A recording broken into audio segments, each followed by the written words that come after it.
تبریکات من خاص برای برادران زندانی و کسی دیگر نی، چون که با مجرد رسیدن هر عید تمام مرد زنی که در بیرون در آزادی هستند خودم در قطار همونایم در فکر خیال خودمان هستیم. زنها همیشه مشغولی اون پخت پز خودشونند، سرخوری ما کلام باشه میده باشه ایره چیکار کنیم تارت بکنیم یا نکنیم. مردها باشن اکثریت وقت در فکر خوردنن، از کجا خوردن سر بکنیم کی را تبریک بکنیم، یعنی همه مشغولیت خودش دارن.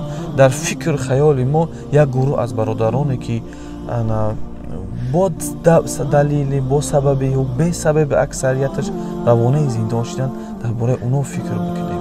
اکثریت ما فراموش کردیم که او عزیزان بعضی اونا با سبب ما رفتن زندان، بعضی های دیگرش برای خراندن و پوشاندن خیش تبار و نمیدون یار و رفیق اینا رفتن زندان، بعضی دیگرش از روی شجاعت دلیری و ناترسی.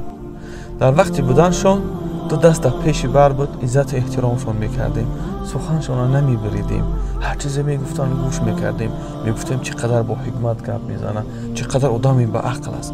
وقتی که روان زندان شد گویا که اون انسان برای ما وجود نداره دیگه.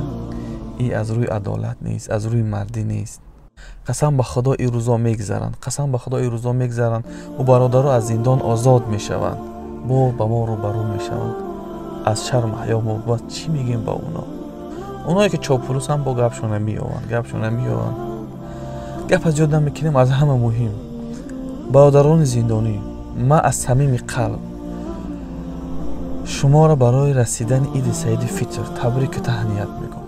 از درگاه الله اولین چیزی که طلب دارم و دعا دارم این است که خداوند برای شما در این مصیبت، در این مشکلی که داره صبر جمیل عطا بفرماید.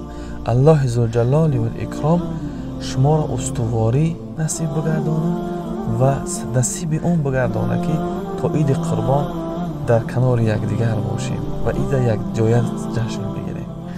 قسم به خدا برادران بزرگواران ما شما را فراموش نکردیم. همیشه در نمازامون در حقتان دعا میکنیم، اما امروز اونقدر ضعیف هستیم و جز دعا کردن چیزی دیگر از دستمون نمیآید. با امیدی رهایی از زندان، دیدار با دوستان، خدا یار و یاورتان برادران زندانی.